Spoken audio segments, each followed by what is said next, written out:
Thomas the Tank Engine was feeling bright and cheerful. It was a splendid day. Good morning, he whistled to some cows, but the cows didn't reply.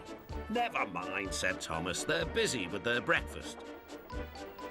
Next, he saw Bertie. Hello, Bertie. Care for a race today? But all Bertie could say was, ouch, that's another hole in the road. I'm sorry, Bertie, smiled Thomas. Thomas was still in good spirits when Bertie arrived at the next station. Bad luck, Bertie, said Thomas. Now, if you were a steam engine, you would run on a pair of reliable rails. Huh, replied Bertie. The railway was supposed to deliver tar to mend the road 2 weeks ago. You can't trust a thing that runs on rails.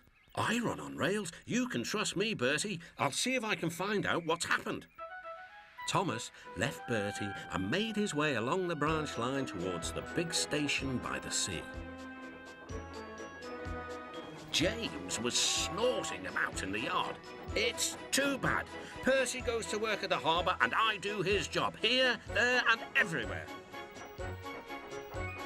Take that! Ooh, groaned the trucks. Just you wait, we'll show you. Gordon laughed. I'll tell you what, James, if you pretended to be ill everywhere, you couldn't shunt trucks here or go to the quarry there, could you? What a good idea, agreed James. Look, here comes Thomas. I'll start pretending now. Thomas was sorry to see the engines looking miserable. Cheer up, it's a beautiful day. Yes, grumbled Gordon, but not for James. What's the matter? He's sick, replied Gordon. Yes, he is. I am, stuttered James. I don't feel well at all. Don't worry, said Thomas kindly. I'll help out if you're ill. Gordon and James sniggered quietly to each other. Some of James's trucks were coupled behind Thomas, and he steamed away to the quarry. The trucks were still cross.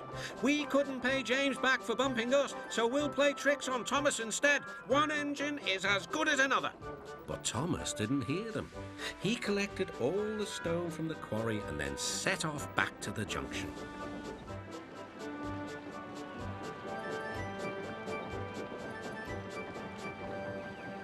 Danger lay ahead. Now for our plan, giggled the trucks. Go faster, go faster. Slow down, called Thomas's driver and applied the brakes.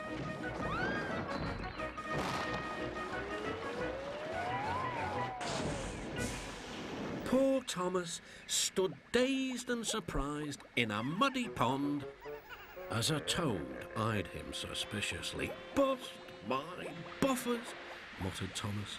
The day started so well, too. Duck pulled away the trucks, and Edward helped Thomas back to the junction. Suddenly, Thomas remembered about the missing tar. He told Edward all about it. That's strange, said Edward. A truck full of tar has been left at my station. That must be it. Driver will make sure it gets to Bertie now.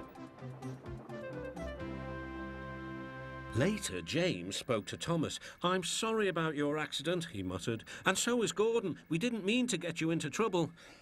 No, indeed, spluttered Gordon. A mere misunderstanding, Thomas. All's well that ends well. Just then, Bertie arrived. He looked much more cheerful. My road's being mended now. Oh, I am glad, replied Thomas. Thanks for all you did. Now I know I can trust an engine, especially if his name is Thomas. Gordon and James puffed silently away to the shed. But Thomas still had company. Well, well, he sighed. What a day for surprises. The toad, who was looking forward to a ride home, noisily agreed.